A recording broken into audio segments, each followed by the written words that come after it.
যেতেই হবে রাজপ্রাসাদের দিকে। এই সুযোগ আমি কি পারি হাতছাড়া করতে?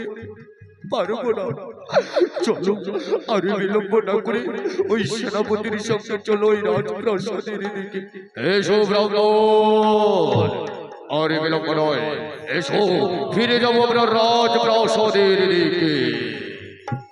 ওরে বাবা, তাড়াতাড়ি এসো, আজ থেকে তোমাদের আর দুঃখ কষ্ট পেতে হবে না, নগরে নগরে ভিক্ষে করে বেড়াতে হবে না। মহারাজার রাজপ্রাসাদে যাবে আর হরি মন্দিরে কৃষ্ণ ঠাকুরকে দেখাশোনা করবে, এতেই তোমাদের মঙ্গল হবে। এসো তাড়াতাড়ি এসো, তাড়াতাড়ি এসো, বিলম্ব করো না ভাই, তাড়াতাড়ি এসো, তাড়াতাড়ি এসো। ওরে বাবা, চলো ব্রাহ্মণী চলো, আমরা অতি শিগগির ছুটে যাবো এই রাজপ্রাসাদের দিকে। আসো আসো, তাড়াতাড়ি এসো, তাড়াতাড়ি এসো। ওরে বাবা, বিলম্ব করো না, বিলম্ব করো না, তাড়াতাড়ি তাড়াতাড়ি তাড়াতাড়ি।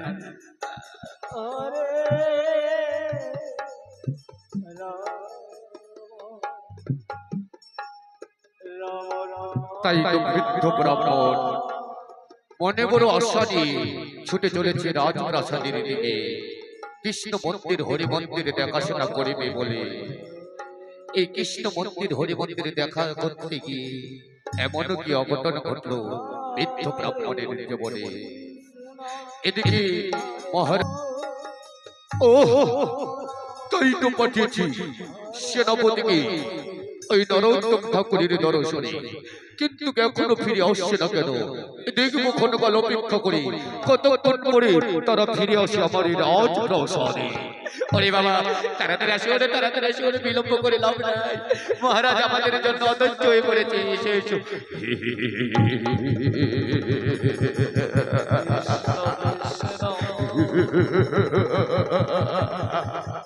প্রণাম প্রণাম হে মহারাজ নবতরণে। সেনাপতি, আমি পাঠিয়েছিলাম তোমাকে নরোত্তমের দর্শনে, কোথায় কোথায় সেই নরোত্তম?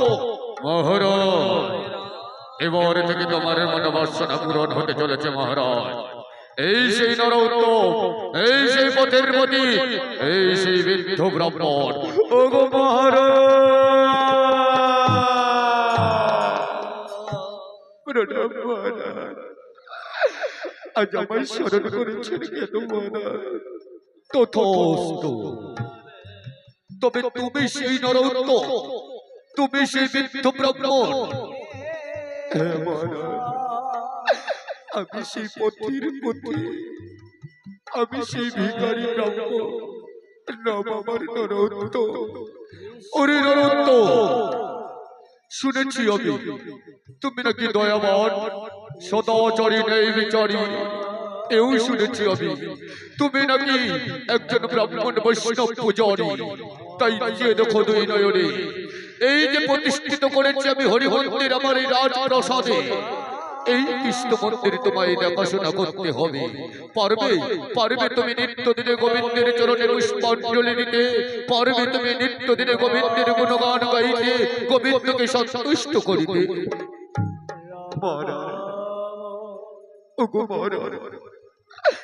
গোবিন্দের চরণ দর্শন পাবো বলে আজ ঘুরে বেড়াই আমি পথের প্রতীক হয়ে, বদনে গাই শুধু গোবিন্দের গুণগান।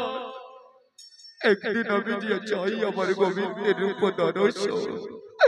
আমি কথা দিলাম, আমি কথা দিলাম মহারাজ, নিশ্চয়ই আমি আপনার মনোবাসনা পূরণ করতে পারবো। বেশ বেশ ব্রাহ্মণ, বেশ।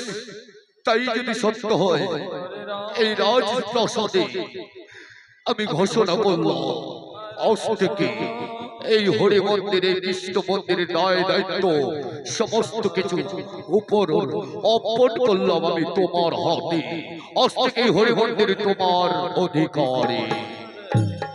মনে রেখো, যদি তুমি আমার মনকে সন্তুষ্ট করতে পারো, আমি কথা দিলাম আমি আমার অর্ধেকের ধন সম্পদ হীরা মুক্তা তোমায় আমি দান করে দেব।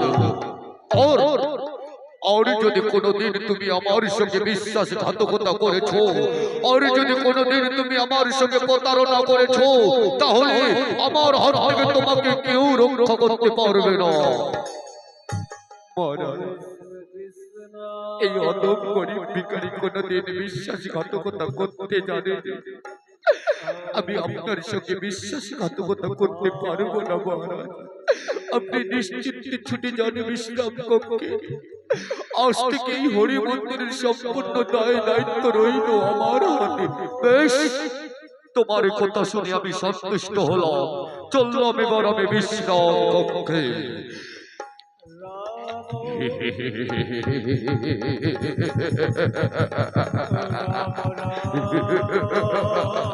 মৃত্যু ব্রাহ্মণ, শুনলে মহারাজ কি বলে গেল? যেমনি মহারাজ ভালো, তেমনি আবার মহারাজ মন্দ। কেউ যদি কোনোদিন মহারাজার সঙ্গে ছলনা প্রতারণা করে থাকে, মহারাজ তাকে কোনোদিন ক্ষমা করেন না।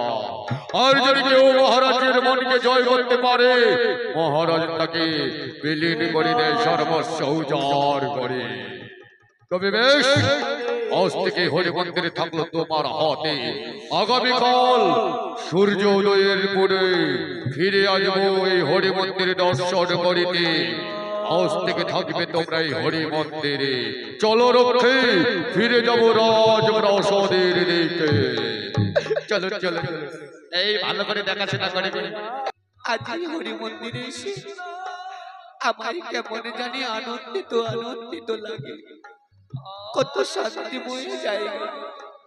মা, বাবু, জানো মা, যে দেখো দুই নয়নে নিশি প্রায় অন্ধকার হতে চলেছে। কতদিন আমি ঘুমাইনি, আজ এই হরি মন্দিরে কেন জানি আমার ঘুমাতে ইচ্ছে করে। এসো না বাবা, মা, এসো না। এই হরি মন্দিরের এক কোণে আজকের রাতটুকু আমরা নিশি জ্ঞাপন করবো সবাই মিলে। সত্যি নিশি প্রায় গভীর হতে চলেছে। চলো বাবা, চলো। এসো ব্রাহ্মণ, আজ পুত্রের মনোবাসনা পূরণ করিবার তোরে আমরা সবাই মিলে নিশি জ্ঞাপন করবো এই হরি মন্দিরের বসে। এসো, বসো বাবা। এসো বাবা, এসো সবাই। আজ আমরা সবাই মিলে নিশি জ্ঞাপন করবো মনের আনন্দে। তাই তো বৃদ্ধ ব্রাহ্মণ ব্রাহ্মণী মনের আনন্দে হরি মন্দিরে বসে নিশি জ্ঞাপন করছে। অপরদিকে অন্তর্যামী অনাদি আদি গোবিন্দ ভগবান শ্রীকৃষ্ণ নিদ্রা দেবীকে স্মরণ করে ব্রাহ্মণ ব্রাহ্মণী পুত্র সন্তানকে নিদ্রায় ভস্মীভূত করলেন। হরে হরে হরে রাম রাম হরে হরে হরে কৃষ্ণ কৃষ্ণ কৃষ্ণ হরে হরে হরে রাম রাম হরে হরে হরে কৃষ্ণ কৃষ্ণ কৃষ্ণ হরে হরে হরে রাম রাম হরে হরে হরে কৃষ্ণ কৃষ্ণ কৃষ্ণ হরে হরে হরে রাম হরে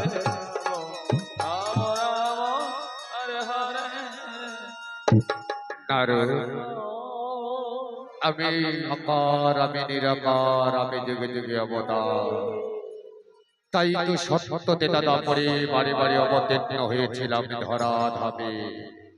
দুষ্টের করেছি দমন, সৃষ্টির করেছি পালন, ইহতির জগৎ সংসারে কতই না ভক্তকে উদ্ধার করেছি আমি নিজ হস্তে। তাই তো আজ মনে বড় বাসনা, ভক্তকে করিব কঠোর পরীক্ষা। চেয়ে দেখো নারদ দুই নয়নে বৃদ্ধ ব্রাহ্মণ ব্রাহ্মণ এসেছে আমার চরণে পুষ্পাঞ্জলি দেবে বলে, আমার গুণগান গাইবে বলে। তাই তো মনে তাদের বড় আশা, আজ আশা করিব আমি নিরাশা। এই তো সেই সুবর্ণ সুযোগ, কঠোর পরীক্ষা নেবার তরে ব্রাহ্মণ ব্রাহ্মণী যে নিদ্রায় মগ্ন হয়ে পড়েছে। এই সুবর্ণ সুযোগে মিথ্যে ছলনার আশ্রয়ে মিথ্যে দোষের দোষী বানাবো তারে। হাতে রয়েছে আমার বজ্রবাসী, মস্তকে রয়েছে স্বর্ণমুকুট। এই বজ্রবাসী নিক্ষেপ করব ব্রাহ্মণের ভিক্ষারে ঝোলার মাঝে। কৃষ্ণ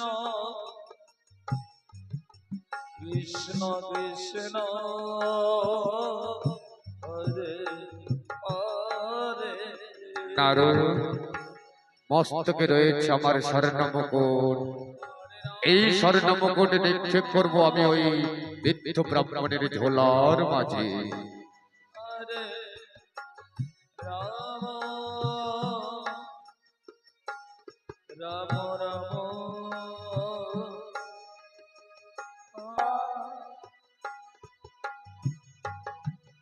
হরে রাম নারদ, মিথ্যে ছলনায় তারে দোষী করি কঠোর পরীক্ষায় উত্তীর্ণ করিব আমি আমার পরম ভক্তরে।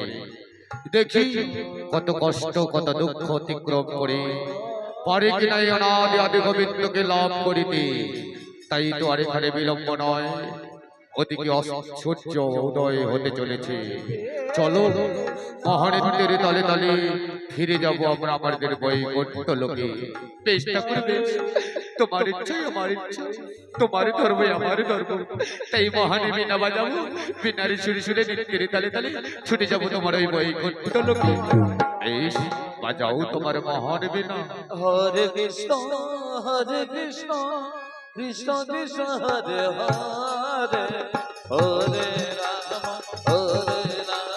রাম রাম হরে হরে হরে কৃষ্ণ কৃষ্ণ কৃষ্ণ হরে হরে হরে রাম রাম হরে হরে কৃষ্ণ কৃষ্ণ কৃষ্ণ কৃষ্ণ হরে রাম রাম রাম হরে হরে কৃষ্ণ কৃষ্ণ কৃষ্ণ হরে হরে হরে কৃষ্ণ হরে কৃষ্ণ কৃষ্ণ কৃষ্ণ হরে হরে হরে রাম রাম রাম হরে হরে হরে কৃষ্ণ কৃষ্ণ কৃষ্ণ হরে হরে হরে রাম রাম হরে হরে।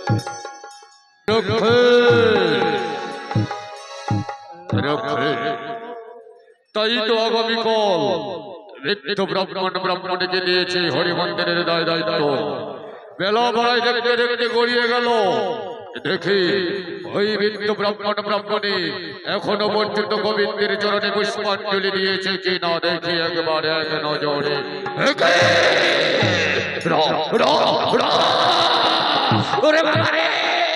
সর্বনাশ সর্বনাশ সর্বনাশ হয়েছে রক্ষে। কে যেন কৃষ্ণ ঠাকুরের হাতের বাঁশি মস্তকের স্বর্ণ মুকুট চুরি করেছে নিশি রাতে।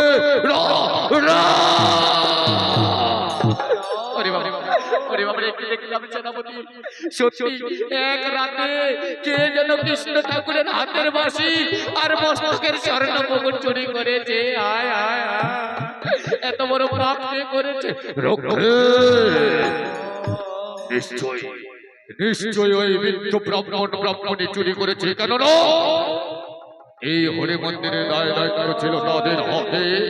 নিশি রাতে চুপি চুপি সুযোগ পেয়ে তারা লোক সামলাতে না পেরে অন্ধকার রাতে তারা এই কৃষ্ণ ঠাকুরের হাতের বাঁশি মস্তকের মুকুট চুরি করেছে। হতে পারে সেনাপতি ওই বৃদ্ধ ব্রাহ্মণের সুযোগ পেয়ে চুরি করতে পারে। তাই চলুন বৃদ্ধ ব্রাহ্মণের কাছে চলুন।